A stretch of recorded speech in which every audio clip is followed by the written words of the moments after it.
Rolling Stone's continuous history of rock and roll is brought to you by Bubble Yum Bubblegum. It's a super yum. And by Levi's Jeans. Quality never goes out of style. Rolling Stone magazine's Continuous History of Rock and Roll, Volume 2, Number 82. This week we'll examine the psychedelic era and some of the bands who helped define it. I'm Gary Bridges. When we return, it's the music of Pink Floyd, Canned Heat. What we did really was to incorporate country blues. Iron Butterfly.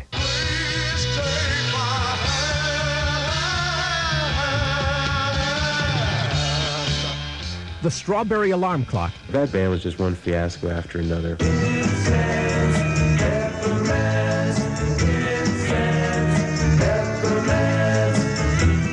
And more, as we hear from the electric groups.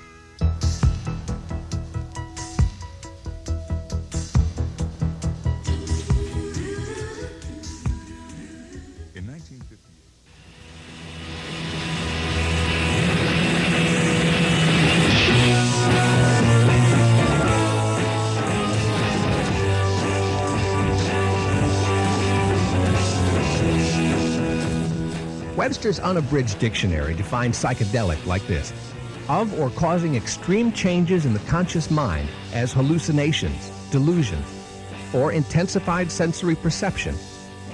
In the mid and late 60s, the word psychedelic meant a lot of things. As it got to be hip to experiment with LSD, the mind-altering or psychedelic drug, love beads, flowers, bold, colorful prints, and long hair were psychedelic. Hippies were psychedelic. And some of the rock and roll of the late 60s was known as psychedelic or acid rock. The original idea behind acid rock was to give you the feeling of being on LSD through the music, often with the help of a light show. The experimentation and raw energy of the psychedelic era changed rock forever. Well, the psychedelic era is over, but we've found a number of the electric stars of the 60s. And in this hour, we'll meet some of the electric groups whose music helped shape the acid rock sound.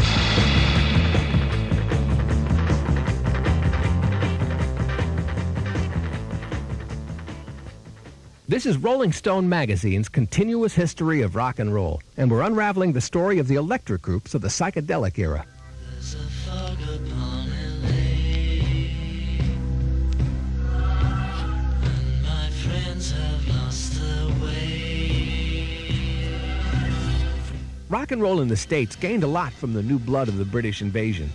The British bands of the 60s loved American music, and their version of rock and roll turned out to be a shot in the arm for American musicians. Well, the music changed, but so did the atmosphere for making and listening to music. Stereo records and radio really took hold, and the new technology gave us a whole new range of sounds for bands to play with. Guys like Hendrix and Clapton and Jimmy Page pushed playing ability out into the spotlight, and a new heavy style of rock evolved. Before the term heavy metal became popular, the heavy, loud, blues-based rockers were all lumped together as psychedelic bands.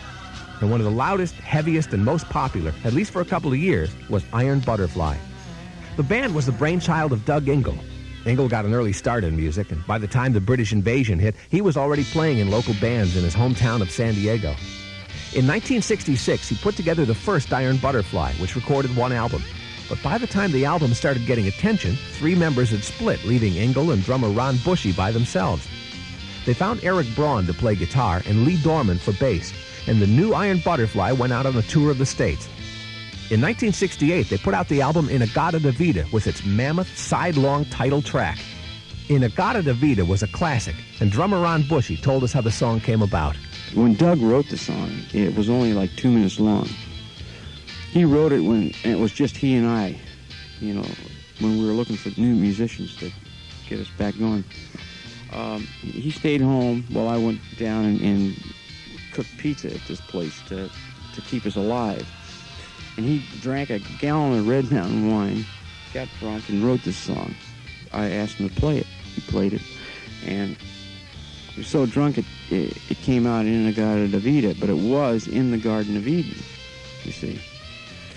And I thought that was kind of catchy, and so I wrote it down, In-A-Gadda-Da-Vida. And it did have a nice ring to it, so we went with that. That's how the name came about. And then we took it to rehearsal and just expanded on it after just 2 minutes of just chord change and then just the simple words. And we took it a lot further.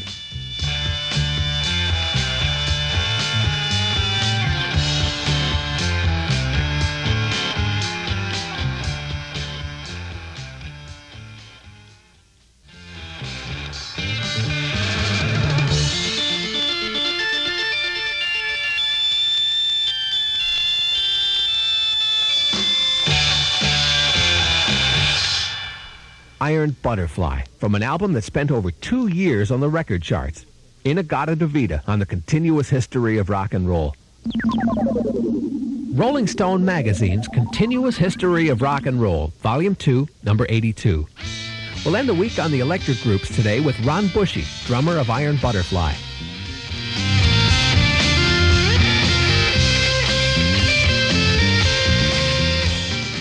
Iron Butterfly was one of the heaviest of Los Angeles' psychedelic bands. In 1968, Iron Butterfly's second album, Inagata Davida, made them national stars and won them a place on the charts for over 2 years. Drummer Ron Bushy told us how the song came about. When Doug wrote the song, it was only like 2 minutes long. And he drank a gallon of Red Mountain wine, got drunk, and wrote this song. I asked him to play it. He was so drunk it came out in Inagata Davida, but it was in the Garden of Eden. And I thought that was kind of catchy, and so I wrote it down.